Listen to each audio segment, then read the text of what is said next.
दोस्तों NHPC limited की बात करें तो स्टॉक लगातार गिर रहा है। क्या करना चाहिए, स्टॉक इतना नीचे गिरने के पीछे वजह क्या है और मार्केट एक्सपर्ट क्या कह रहे हैं, इसको समझने की कोशिश करेंगे इस वीडियो के माध्यम से। वैसे तो ये पीएसयू स्टॉक जो 2 बार 118 तक जाके आ चुका है, लेकिन लगातार नीचे आ रहा है।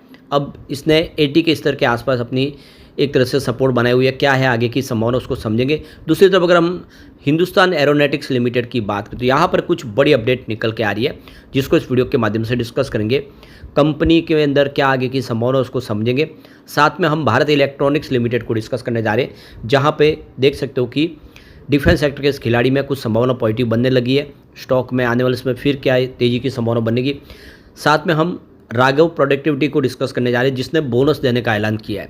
लेकिन फ्रेंड्स, उससे पहले अगर आप पहली बार हमारे चैनल पे आए तो चैनल को सब्सक्राइब कर दीजिए, एक बेल आइकॉन दबा दीजिए, ताकि जब भी नया वीडियो बने पहला नोटिफिकेशन आपको मिले। वीडियो पसंद आए तो लाइक से जरूर कीजिए। चलो फ्रेंड्स, वीडियो स्टार्ट करते हैं। मैं हूँ आपका दोस्त SB दवे और हमारे अपने चैनल ऑनलाइन कमाई में आपका बहुत बहुत स्वागत है। तो सबसे पहले एनएचपीसी लिमिटेड की बात करें तो आज 82.29 पर स्टॉक है, 2.19% की गिरावट है। तो देख सकते कि सुबह शुरुआत तो पॉजिटिव हुई थी, लेकिन उसके बाद जैसे कि बाजार ऊपर के लेवल से नीचे आ गया। आप देखें तो 500 पॉइंट के साथ में बाजार ने शुरुआत की और बाजार आ गया नीचे, जिसका असर यहाँ पे देखने को मिल रहा है। और स्टॉक पिछले कई समय से दबाव में। वैसे स्टॉक अभी भी ये अंडर वैल्यू है, क्योंकि आप देख सकते हो इसकी जो प्राइस अगर आप देखें 2010 में 34 के आसपास थी। जो स्टॉक 34 रुपये के आसपास था, वो अगर इस 80 रुपये के आसपास, तो हम कह सकते हैं कि ये स्टॉक वाकई में बहुत सस्ता है। यहाँ तक इसकी प्राइस अगर हम देखें 2017 में भी तो 32-33 के आसपास ही थी। स्टॉक ने कोई खास प्रदर्शन नहीं किया, लेकिन जैसे कि अब कंपनी ने अपने विज़न बड़े कर दिए हैं, आने वाले समय स्टॉक कमाल कर सकता है। अब हमारे सामने सितंबर महीने का शेयर होल्डिंग पैटर्न आ चुका है। यहाँ पे प्रमोटर की होल्डिंग अनचेंज है 67.40% पर। बात करें FI FPI की, तो उन्होंने अपने निवेश को बढ़ा दिया है, यानी इस गिरावट का पूरा फायदा FI ने उठाया। तो 8.96% की होल्डिंग थी जून क्वार्टर में, जो बढ़ के सितंबर में 9.38% हो चुकी है। इसके अलावा FII की संख्या में भी वृद्धि हो चुकी है। पहले मात्र 569 FI थे, जो बढ़ के सितंबर में 584 हो चुके हैं, यानी इस पूरा गिरावट का फायदा उठा रहे इसमें FI। लेकिन सामने म्यूचुअल फंड ने अपनी होल्डिंग डिक्रीज की है। 4.36% की होल्डिंग थी, जो घट के इस समय 63% के आसपास आ गई सितंबर में।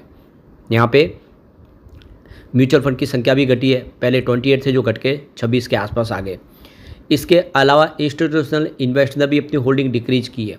देख सकते हो कि 20.51% के आसपास होल्डिंग थी, जो घट के 20.27% के आसपास आ गई है सितंबर में।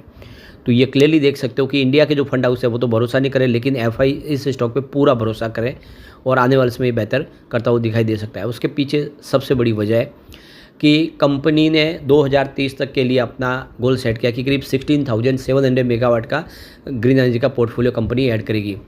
तो देख सकते हो कंपनी तेज़ी से अपने कारोबार को आगे बढ़ाने के लिए बहुत सारे फैसले ले रही है। तो यहाँ पे कंपनी के CMD RK चौधरी का कहना है कि आने वाले समय में हम यहाँ पे हर साल 500 मैट्रिक टन्स ग्रीन हाइड्रोजन का निर्माण करेंगे 2030 से। यानी जो इंडिया का सपना है कि ग्रीन हाइड्रोजन मिशन के माध्यम से इंडिया को ग्लोबल हब में तब्दील करना है, इसमें एक बड़ा योगदान NHPC का होगा। यानी ग्रीन हाइड्रोजन का निर्माण करेगा और ये आने वाले समय फ्यूचर का फ्यूल है, जो पेट्रोल और डीजल की जगह लेगा। तो इससे बात तो क्लियरली समझ में आ रही है कि ये कंपनी का फ्यूचर बहुत ज़्यादा ब्राइट है। और कंपनी ने ऑलरेडी कारगिल में इसकी शुरुआत कर दी है इसके प्रोडक्शन के लिए। अब यहाँ पे देखो कंपनी अपने ग्रीन एनर्जी के पोर्टफोलियो को मजबूती से आगे बढ़ाने के लिए करीब 80,261 करोड़ का खर्च करने जा रहे हैं। और दूसरी तरफ 450 करोड़ का खर्च है वो ग्रीन हाइड्रोजन मिशन के लिए अलग से होगा। तो ये बहुत बड़ी बात है और इससे हम कह सकते हैं कि आने वाले समय इसमें प्रदर्शन बेहतर रह सकता है। अब यहाँ पे इसके लिए जो कमजोरी है वो है इसका रिजल्ट थोड़ा सा कमजोर था जून में। देखो रेवेन्यू 2.69 थाउजेंड करोड़ के आसपास था, जहाँ पे 2.29% की बेसिस पे गिरावट देखने को मिली। नेट इनकम 1.03 थाउजेंड करोड़ के आसपास, जहाँ पे 0.8% की गिरावट देखने को मिली। लेकिन नेट प्रॉफिट मार्जिन में अच्छी खासी वृद्धि हुई 38.18% के आसपास, जहाँ पे 1.54% की ईयर बेसिस पे वृद्धि देखने को मिली। इस बार रिजल्ट बेहतर होगा तो एक शानदार तेजी की संभावना शुरू हो जाएगी। अब चलते हैं हम हिंदुस्तान एरोनॉटिक्स लिमिटेड की तरफ। तो 4,531 पर स्टॉक है, इस समय 0.15% की तेजी है। फिलहाल स्टॉक एक तरह से देखें तो थोड़ा सा मजबूत दिखाई दे रहा है और इसके पीछे सबसे बड़ी वजह कंपनी को महारत्न का दर्जा मिल चुका है। अभी आप देख सकते हो कंपनी तेज़ी से अपने कारोबार को आगे बढ़ा पाएगी। अभी तक ये कंपनी नवरत्न थी, लेकिन अब महारत्न में शामिल हो चुकी है और ऐसे में आने वाले समय बिजनेस तेज़ी से बढ़ता हुआ दिखाई देगा और कंपनी का कारोबार भी बढ़ेगा। यहाँ पे ब्रोकरेज फर्म शेर खान ने इसमें बाय की रिकमेंडेशन की है। उन्होंने इसके लिए टारगेट सेट किया 5486 रुपीज़ का टारगेट है, यानी जहाँ पे पहले स्टॉक ऑलरेडी जा चुका वहाँ तक जाने की संभावना करंट लेवल से आप देख सकते हो कि यहाँ पे करीब 900 रुपये की बड़ी जंप देखने को मिल सकती है। हिंदुस्तान एरोनॉटिक्स लिमिटेड उन्नत ग्लास कॉकपिट के साथ अपने नागरिक हेलीकॉप्टर ALH ध्रुव को महत्वपूर्ण रूप से अपडेट कर रहा है। ये बिजली इंजनों के लिए नागरिक प्रमाणन का पीछा कर रहा है और आने वाले समय आप देख सकते हो कि ये लगातार लड़ाकू विमान में बहुत सारे नए विमान ऐड कर रहा है और काफ़ी शानदार इसका बिजनेस है।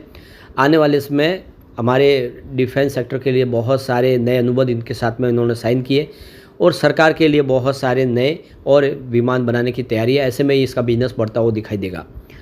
अब यहाँ पे हम चलते हैं भारत इलेक्ट्रॉनिक्स की तरफ। तो 283 पर आज क्लोजिंग है, 1.41% की गिरावट देखने को मिली है। स्टॉक दबाव में दिख रहा है और सुबह शुरुआत ही निगेटिव थी, उसके बाद स्टॉक में जैसे बाजार में गिरावट का माहौल बना, स्टॉक भी नीचे आ गया। अब यहाँ पे देखिए कि हमारे डिफेंस मिनिस्टर राजनाथ सिंह जी की तरफ से फ्राइडे को जो बड़ा एक बयान दिया गया है कि प्राइवेट प्लेयर को भी साथ में आना होगा, पार्टिसिपेट करना होगा, तभी हम डिफेंस सेक्टर में और तेज़ी से आगे बढ़ पाएंगे। यानी मेक इंडिया के तहत हमें बहुत कुछ करना और विश्व में इंडिया को एक्सपोर्टर बनाना है, जितने भी वेपन है उसके लिए। तो इसके लिए सरकार को प्राइवेट प्लेयर की ज़रूरत है और आने वाले समय इसी योगदान के तंबे देखें तो तेज़ी से कारोबार बढ़ेगा। कंपनी देखें तो भारत इलेक्ट्रॉनिक्स भी लगातार ग्लोबल मार्केट में पार्टनरशिप कर रही है, जिससे बिजनेस बढ़ने की उम्मीद है। यहाँ पे ब्रोकरेज फर्म प्रभुदास लीलाधर ने इसमें खरीदारी की सलाह दी है और यहाँ पे इसका टारगेट 341 का सेट किया है। उनके हिसाब से देखें तो स्टॉक काफ़ी बेहतर लग रहा है, आने वाले समय बेहतर उम्मीद है, स्टॉक में तेज़ी आ सकती है। प्रभुदास लीलाधर का कहना है कि BEL का जो लॉन्ग टर्म प्रोस्पेक्ट काफ़ी बेहतर लग रहा है, बुलिश लग रहा है, क्योंकि आने वाले समय कंपनी के पास बहुत सारे ऑर्डर है। कंपनी तेज़ी से चाहे सिविल में हो या एविएशन इंफ्रास्ट्रक्चर में रेल मेट्रो प्रोजेक्ट के लिए तेज़ी से अपने कारोबार को आगे बढ़ा रही है। यहाँ तक कि कंपनी के पास कवच टेक्नोलॉजी का भी एक बड़ा एक अपॉर्चुनिटी है। ऐसे में आने वाले समय तेज़ी से कंपनी का कारोबार बढ़ेगा और प्राइस भी बढ़ेगी। तो एक अच्छा मौका है BEL में निवेश का, आने वाले समय बेहतर करेगा और अब रिजल्ट आने वाला, रिजल्ट बेहतर होगा तो फिर एक शानदार तेज़ी की संभावना शुरू हो जाएगी। अब चलते हम राघव प्रोडक्टिविटी लिमिटेड की तरफ। 1378 पर इस समय स्टॉक ट्रेड करता हुआ दिखाई देगा। 9.33% की ज़बरदस्त तेज़ी के साथ स्टॉक ट्रेड कर रहा है और क्यों ना हो, इस कंपनी ने 1 के ऊपर 1 शेयर बोनस देने का ऐलान कर दिया है और इसकी 15 नवंबर को रिकॉर्ड डेट घोषित कर दी है। तो एक शेयर के ऊपर एक शेयर आपको फ्री मिलेगा। बस आपको ये करना है कि इसके शेयर खरीदने और 15 नवंबर के पहले खरीदने हैं। अगर 15 नवंबर के पहले अगर आपके डीमैट अकाउंट में शेयर होंगे तो बिल्कुल आपको बोनस शेयर मिल जाएंगे। और अब आप देख सकते हो कंपनी 35 से ज़्यादा देशों में अपने प्रोडक्ट एक्सपोर्ट करती है, काफ़ी शानदार इसका बिजनेस है। कंपनी ने अपना Q2 का रिजल्ट भी डिक्लेयर किया जो बहुत ही शानदार है। यहाँ पे नेट प्रॉफिट में 37.80% की शानदार वृद्धि देखने को मिली है, जो 8.75 करोड़ के 75 करोड़ के आसपास रहा है। और यहाँ पे देखो कि पिछले साल सेम क्वार्टर में 6.35 करोड़ के आसपास था। इसके अलावा अगर आप देखो कंपनी के सेल्स में भी 51.32% की शानदार वृद्धि देखने को मिली है, जो 49.12 करोड़ के आसपास रहा है, जबकि पिछले साल सेम क्वार्टर में ये 32.46 करोड़ के आसपास था। तो कंपनी का रिवेन्यू और प्रॉफिट दोनों ही बढ़ा है और अब मौका है बोनस का भी। अब यहाँ पे independent research analyst AR Ramachandran के हिसाब से देखें तो स्टॉक में करंट लेवल पे प्रॉफिट बुकिंग करनी चाहिए। उनके हिसाब से 1614 का एक रेजिस्टेंस है जो आने वाले समय देखने को मिल सकता है, लेकिन इसमें संभावना कम है।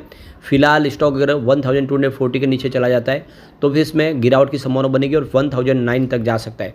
तो इसीलिए करंट लेवल पे उन्होंने प्रॉफिट बुकिंग की सलाह दी है। स्टॉक दबाव में देखने को मिल सकता है आने वाले समय।